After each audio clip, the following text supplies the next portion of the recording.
Bismillahirrahmanirrahim. Assalamualaikum warahmatullahi wabarakatuh.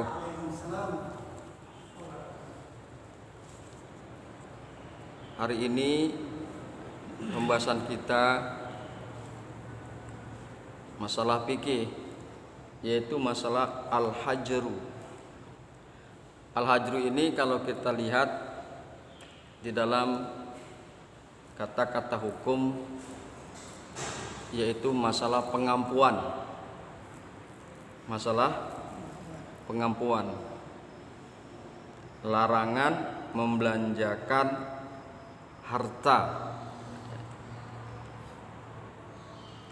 Hadirin yang berbahagia, hamba-hamba Allah yang mudah-mudahan selalu dirahmati oleh Allah Subhanahu wa taala, bahwa di dalam kitabnya musannif mengemukakan Bismillahirrahmanirrahim, faslun, ini suatu fasal, wal hajru ala sittatin, wal hajru ala sittatin, dan hajar itu ialah atas 6 orang. Hajar adalah larangan membelanjakan harta. Nah, ini di tengah-tengah kita ini sudah hampir tidak ada penerapan syariat seperti ini. Padahal ini adalah syariat yang diajarkan oleh Allah dan Rasulnya. Tetapi sekali lagi bahwa ajaran ini hampir kita tidak temukan saat ini. Hampir tidak ditemukan saat ini. Wal hajru ala sittatin, dan hajar itu ialah atas 6 orang. As-sobiyyi, pertama adalah anak kecil, sobi. Wal majnuni, yang kedua orang gila. Wasafihil mubazziri lima lihi. Kemudian yang ketiga adalah orang sapih. Orang sapih yaitu orang yang memboros-boros, yang menghambur-hamburkan hartanya. Wal muflisi alladzir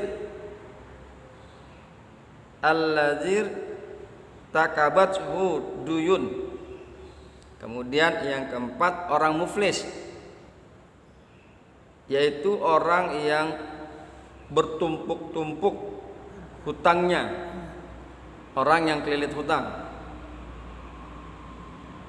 Wal maridi fi mazada ala sulusi. Yang kelima orang sakit dalam hartanya yang melebihi sepertiganya. Wal abdi alladzi lam yu'zallahu fit tijarah. Nah, ini yang terakhir adalah yang keenam, hamba sahaya yang tidak diizinkan baginya dalam perdagangan. Itulah 6 hal yang bisa dikenakan kepada 6 orang ini hijr atau hajar. Mungkin kalau yang keenam ini berkaitan dengan masalah hamba sahaya atau budak, mungkin saat ini sudah tidak ada perbudakan. Oleh karena itu otomatis bisa dikatakan bahwa perkara yang keenam, orang yang keenam ini gugur. Tetapi tetap harus dibicarakan. Tetap harus dibicarakan. Hadirin yang berbahagia, hamba-hamba Allah yang mudah-mudahan selalu dirahmati oleh Allah Subhanahu wa taala. Kita akan coba tengok tatanan hukum yang dimaksud dengan pengampuan. Yang dimaksud dengan pengampuan. Istilah pengampuan dalam bahasa hukum berasal dari bahasa Belanda, yaitu di sini tulisannya kuratele, tapi bahasa bacanya wallahu a'lam ya.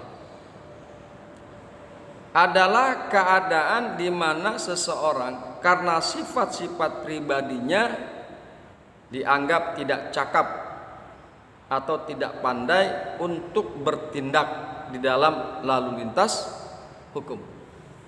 Tidak pandai, tidak cakap untuk bertindak di dalam lalu lintas hukum. Kemudian karena dianggap tidak cakap, maka guna menjamin dan melindungi hak-haknya, hukum memperkenankan seseorang untuk dapat bertindak sebagai wakil dari orang yang berada di bawah pengampuan. Nanti coba akan kita lihat siapa saja nih orang-orang yang terkena pengampuan. Hadirin yang berbahagia, hamba-hamba Allah yang mudah-mudahan selalu dirahmati oleh Allah Subhanahu wa taala. Kemudian al-hajar. Al-hajar.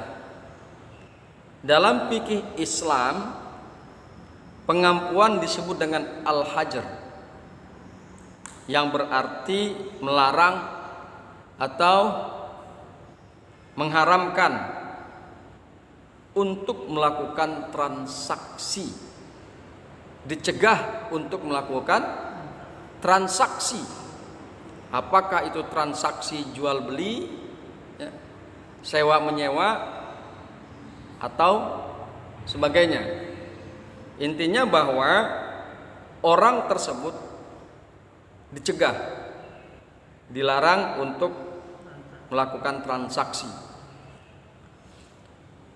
Kemudian secara istilah, al-hajar ini adalah mencegah, melarang terjadinya tasarruf, yakni pengelolaan dan pembelanjaan harta, baik yang terkait dengan ucapan, akad maupun harta benda.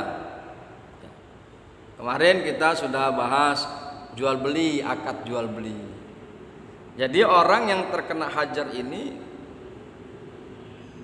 tidak diperkenankan untuk melakukan akad jual beli. Ya. Kemudian kita juga kemarin menyinggung masalah rohan, gadai.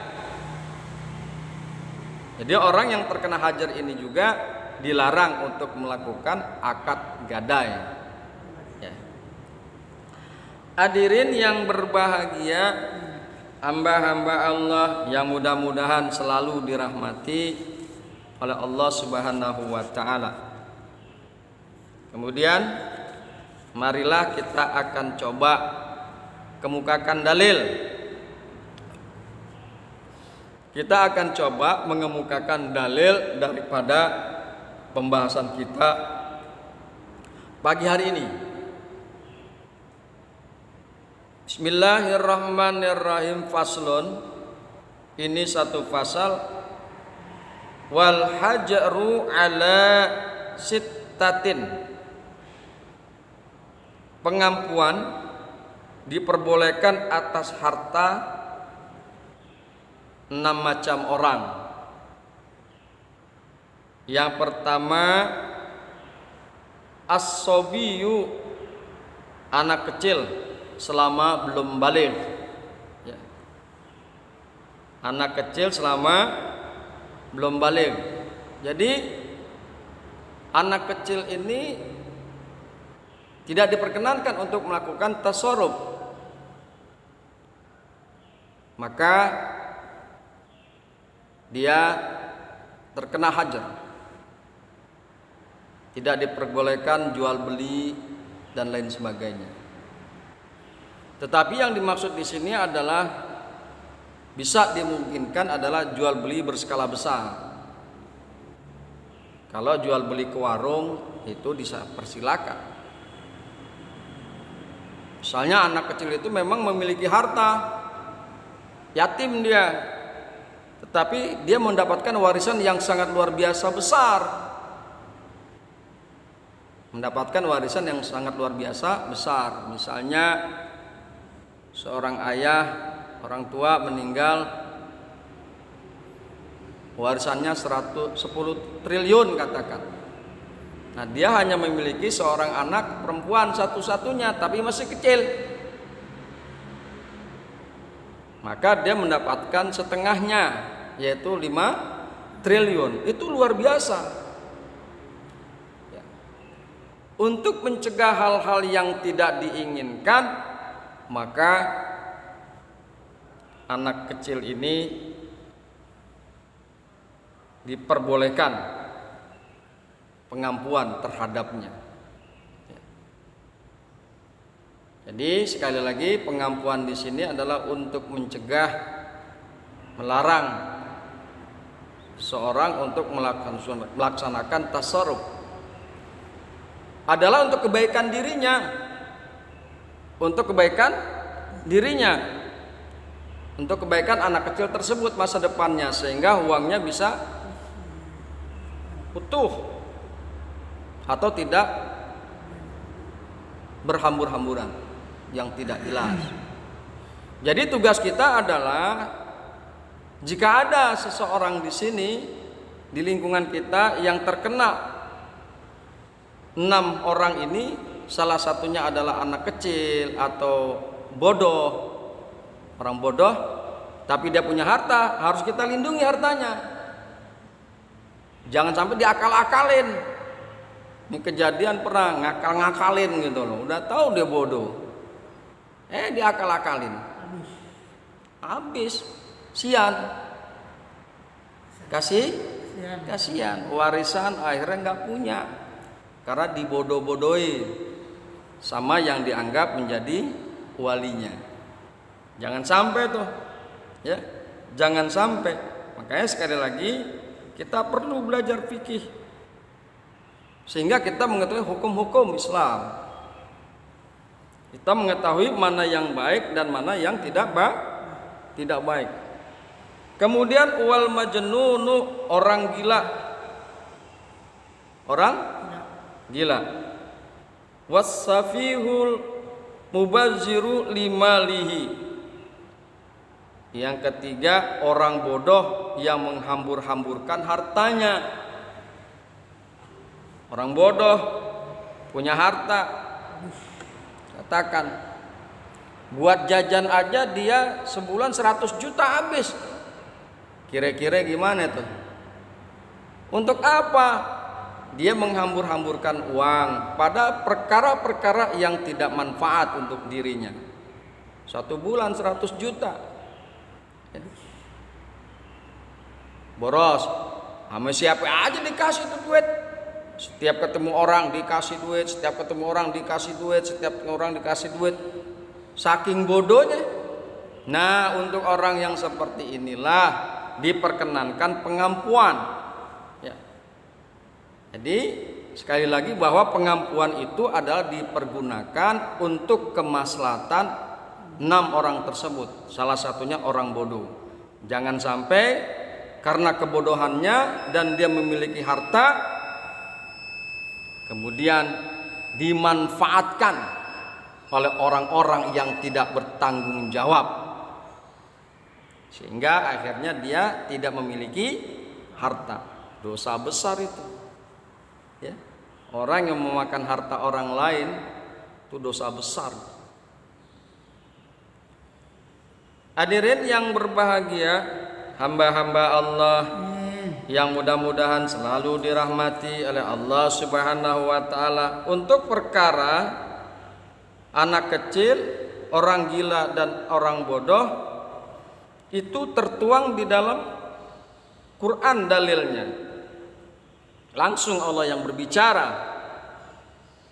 Firman Allah Subhanahu wa taala, "Wala tu'tus sufaha'a amwalakumul lati ja'alallahu lakum qiyaman." Al-Baqarah ayat yang kelima. Dan janganlah kamu serahkan kepada orang-orang yang belum sempurna akalnya. Ini bisa jadi belum sempurna akalnya ini adalah anak kecil. Anak kecil itu kan akalnya belum sempurna. Dan janganlah kamu serahkan kepada orang-orang yang belum sempurna akalnya harta mereka yang ada dalam kekuasaanmu, yang dijadikan Allah sebagai pokok kehidupan. Yang dimaksud dengan sufaha yakni orang-orang yang belum sempurna akalnya adalah orang-orang yang tidak bisa mengatur pembelanjaan hartanya dengan baik dan menyia-nyiakan harta serta menghambur-hamburkan harta karena kebodohannya. Belum sempurna sih akalnya, bodoh, dan dia begitu kurang paham berkaitan dengan tasarruf, kurang paham dengan jual beli. Jadi inilah dalil yang pertama yang Allah kemukakan. Fa in kana alladhi alaihil haqqu syafihan aw dha'ifan aw la yastati'u ayyumilla huwa fal yumlil waliyuhu bil adli. Al-Baqarah ayat 282. Jika yang berhutang itu orang yang lemah akalnya atau lemah keadaannya atau dia sendiri tidak mampu mengimlakkan, maka hendaklah walinya mengimlakkan dengan jujur. Imla ini kalau nggak salah didiktekan. Orang bodoh, orang yang lemah akalnya nggak bisa melakukan itu, maka walinya yang mengimlakkan. Orang yang bertanggung jawab yakni walinya yang mengimlakkan. Dalam ayat tersebut diterangkan bahwa para wali, mereka orang-orang yang lemah, menggantikan mereka dalam pembelanjaan, menggantikan mereka dalam pembelanjaan. Inilah arti dari pengampuan. Tentunya sekali lagi adalah dalam pembelanjaan yang berskala besar, yang berskala besar. Kalau beli permen mah ya nggak perlu, ya nggak apa-apa, dipersilakan. Anak yang kecil yang belum sempurna akalnya 5 tahun diciki di warung nggak apa-apa. Tapi yang dimaksud di sini adalah berkemungkinan besar dan berskala besar, misalnya jual tanah, jual rumah, gusuran dan lain sebagainya. Nah, walilah yang bertanggung jawab dalam hal ini, membantu anak-anak yang belum sempurna akalnya. Oleh karena itu, si wali ini memiliki tanggung jawab yang besar. Si wali ini memiliki tanggung jawab yang besar. Sekali lagi, jangan sampai wali ini malah ngebodoh-bodohin keponakannya yang akalnya kagak sempurna. Kasihan. Ingat itu. Kemudian dalam ayat lain Allah Subhanahu wa taala berfirman, "Wabtalul yatama hatta idza balagun nikah fa in anastum minhum rusda fadfa'u ilaihim amwalahum. Dan ujilah anak yatim itu sampai mereka cukup umur untuk kawin. Kemudian jika menurut pendapatmu mereka telah cerdas, pandai memelihara harta, maka serahkanlah kepada mereka hartanya. An-Nisa ayat 6. Di ayat tersebut menegaskan bahwa apabila mereka tidak mempunyai kecerdasan dalam mengurus harta, maka hendaknya harta mereka jangan diberikan dulu, ditahan sampai dia pandai mengurus harta. Nah, ini jarang terjadi di kita. Jadi semisal kita punya di bawah kita ada anak yatim yang memang kita pelihara. Jadi kalau menurut aturan Quran ini dicoba dulu. Ini udah meranjak balik nih, katakan si anak yatim tersebut. Coba disekerahkan sebagian kecil hartanya. Kita liatin, kita uji dia bagaimana dia mengelola harta yang kita berikan. Hartanya dia sendiri yang kita berikan. Kalau seandainya kita lihat ternyata belum pandai mengelola hartanya, boros dan lain sebagainya, jangan dulu diberikan semua hartanya. Uji lagi dan uji lagi sampai kita yakin bahwa anak yatim tersebut sudah pandai mengelola hartanya, sudah pandai mengelola keuangannya. Itu. Kira-kira di sini ada nggak yang begitu sampai nguji begitu? Kagak ada. Yang ada malah harta anak yatim diembat. Ya gitu kan ya. Banyak kan begitu. Mumpung bapaknya udah meninggal, emaknya meninggal, hartanya lumayan nih, malah diembat. Aduh, dosa besar itu. Dosa besar. Kemudian yang berikutnya adalah wal muflisul lazir takabat hudduyun, yaitu orang muflis, yaitu yang diliputi utang-utang yang terbayar dengan hartanya, yang tidak terbayar. Orang muflis itu adalah orang bangkrut, udah bangkrut kelilit utang lagi, utangnya juga lebih besar daripada hartanya. Yang tidak terbayar dengan hartanya, dia punya utang tuh. Nah, itu dicegah, ya, dicegah dalam tasarruf. Kenapa dicegah? Jangan sampai dia bertasarruf akhirnya justru hartanya habis.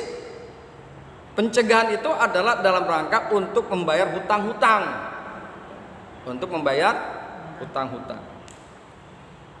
Jadi yang keempat adalah orang yang bangkrut, yaitu yang diliputi hutang-hutang yang tak terbayar dengan hartanya. Wal maridul makhufu alaihi fi mazada alas sulusi. Yang kelima, orang yang diperkenankan mendapatkan pengampuan adalah orang sakit keras pada selebihnya dari sepertiga hartanya. Pada selebihnya dari sepertiga hartanya, berarti 2/3. 2/3 yang tidak boleh dibelanjakan, sepertiga mangga silakan. Mau diapain kek yang sepertiga, itu urusannya dia. Yang 2/3 ini tidak diperkenankan. Kenapa? Yang 2/3 ini adalah untuk ahli waris. Yang sepertiga mau diwasiatkan kek, mau dihibahkan ke orang lain kek, mau dibelanjakan kek, itu tidak menjadi masalah. Tapi yang 2/3 tidak diperkenankan. Dan orang yang sakit di sini adalah orang yang sakit yang dimungkinkan dia bisa meninggal dunia. Kalau sakit pilek-pilek mah aja mah kagak apa-apa, mencret kok kagak apa-apa. Jadi maksudnya sakit di sini adalah sakit yang teramat sangat parah, yang bisa jadi dengan sakitnya dia maka dia bisa meninggal dunia. Dalilnya adalah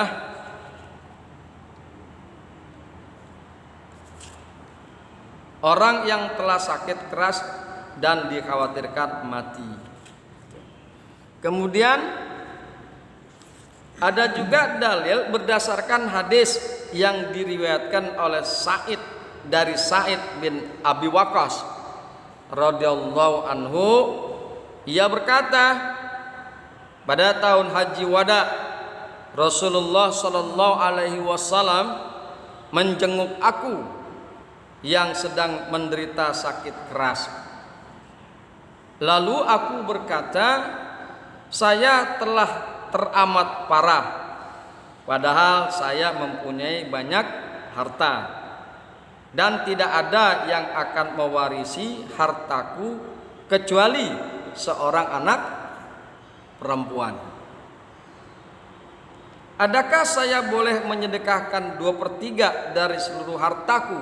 2/3. Apakah boleh aku menyerahkan 2/3 dari seluruh hartaku? Rasulullah SAW menjawab, tidak.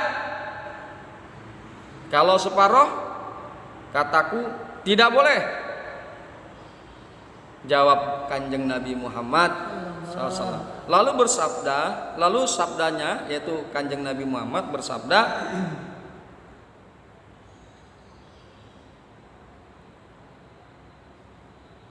as-sulusu was-sulusu kabirun. Jadi kalau 1/3 diperbolehkan, 2/3 tidak boleh, setengah tidak boleh, 1/3 boleh. As-sulusu was-sulusu kabirun au kasirun. Innaka intazara warasaka agniya'a khairum min antazarahum alatan yatalaffafunas nasa. Yatalaffafunan nas. 1/3. 1/3 itu banyak. Sesungguhnya bila engkau meninggalkan ahli warismu kaya, itu lebih baik daripada bila meninggalkan mereka dalam keadaan fakir lalu meminta-minta orang. Hadis riwayat Bukhari dan Muslim. Jadi meninggalkan ahli waris dalam keadaan cukup kaya itu lebih baik daripada meninggalkan ahli waris dalam keadaan miskin, duafa, fakir, sampai ahli warisnya itu meminta-minta kepada orang lain. Padahal awalnya orang tuanya adalah kaya raya. Nah, sekali lagi oleh karena itu yang diperkenankan adalah 1/3 bagi orang yang sakit. Silakan 1/3, mau diwasiatkan kek kepada orang lain, dihibahkan kek, dibelanjakan kek, silakan. Tapi yang 2/3 tidak diperkenankan karena itu adalah haknya ahli waris. Kalau memang nanti yang 2/3 itu akan digunakan, tentu ada syarat-syaratnya. Dimungkinkan ada syarat-syaratnya berdasarkan kitab-kitab yang lain yang pembahasannya lebih luas lagi. Kemudian yang terakhir, wal abdu alladzi lam yu'zal lahu fit tijarah. Ya. Pengampuan diperbolehkan atas harta 6 macam orang. Yang terakhir adalah yang keenam, al abdu alladzi lam yu'zal lahu fit tijarah. Yaitu hamba saya yang tidak diizinkan berdagang. Sekali lagi, hamba saya ini sekarang sudah tidak ada, tapi dalam kitab fikih tetap harus dijelaskan. Demikian yang kita bisa bahas pada pagi hari ini, mudah-mudahan bermanfaat. Dan sekali lagi memang banyak ada perkara-perkara syariat Islam yang tidak terlaksana di dalam kehidupan kita. Mudah-mudahan dengan pembahasan hal-hal seperti ini kita semakin mengerti dan dapat melaksanakan syariat yang diajarkan oleh Allah dan Rasulnya. Hadanallah wa iyyakum ajmain. Assalamualaikum warahmatullahi wabarakatuh.